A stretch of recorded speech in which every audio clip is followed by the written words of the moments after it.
Welcome to The Checkout. We catch up with previous Add to Cart guests and ask them 5 quick questions to get to know them better and leave you with a little extra inspiration to get you through your Friday. Today's checkout features Zhoe Low, General Manager of July. Launching in 2019, the premium luggage and lifestyle brand was soon plunged into a 90% loss of revenue due to the COVID pandemic, but it bounced back with revenue now reaching 10 times higher than pre-COVID figures. Zhoe has delivered the data-driven creative campaigns behind this phenomenal growth, as well as a whole bunch of other initiatives that she tells us about. Zhoe, thank you so much for joining us on The Checkout. We've heard the July story with Ethan earlier on Add to Cart, and then you gave us a brilliant view on what 2022 held and what you think's coming up for 2023 on that main episode. We're here to learn a little bit more about you. So 5 quick questions.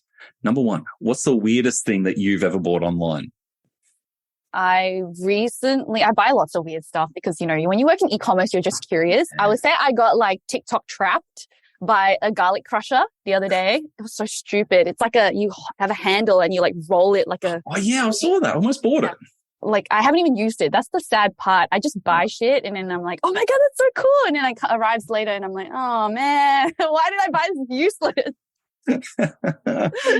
All right, number 2, who is your favorite retailer? I have 2. This is a July favorite retailer. We love Aesop, depending on how you pronounce it, because our goal as July is to be an iconic global Australian brand. And there's no one better than Aesop and Zimmerman, actually. Yep. And a smaller one, because I love small businesses, is there's actually 2. There's one called Haricot Vert. I just butchered that pronunciation.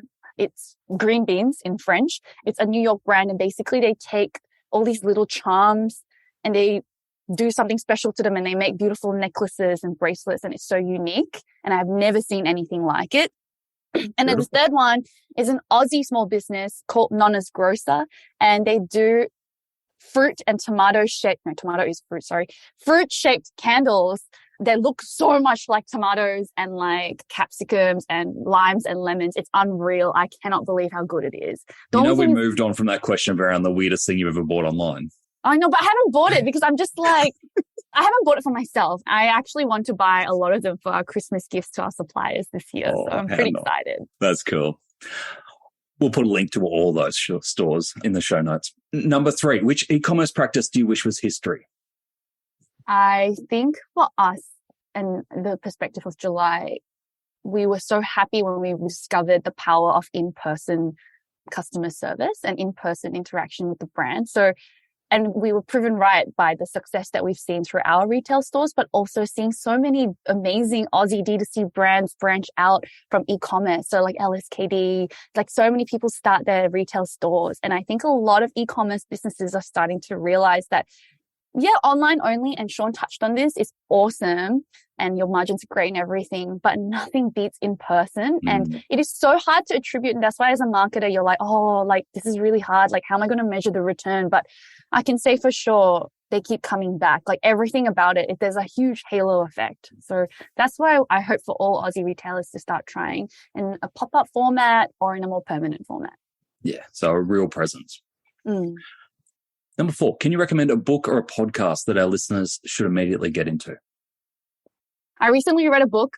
It is by Tony Fadell and it's called Build. And Tony Fadell, if you don't know him, is the father of the iPod.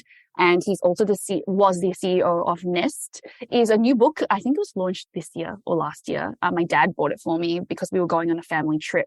And it was funny because I read it, then my husband read it, and then my dad read it all on the same trip because we flew through the book.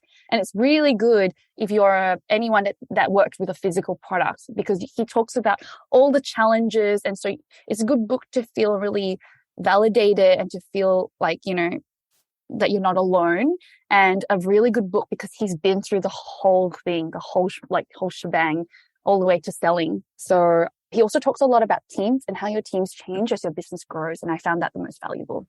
That's a great recommendation, one we haven't had before. So thank you. Last question I have for you. Finish this sentence. The future of retail is? I'm going to go back to authentic, amazing human connections, because we're coming off the back still. People are still recovering from COVID and people are still really craving it. And I think that will just keep going for next year. Next year, again, with the revenge travel, like people are just going to be like, yo, I'm going to live my best life ever. I've been locked in for 2 years. You know, I want all the connection that I can get once they get over the, you know, transition. Yeah. Ours to decide. I like that better too. That was good. Zoe, thank you so much for joining us on the checkout. To hear more from Zoe, jump back into episode 253, where Zoe shares the affiliate marketing platforms she's most interested in.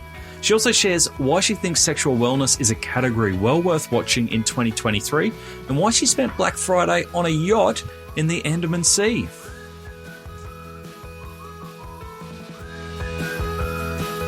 Thanks for listening, and until next time, keep adding to cart.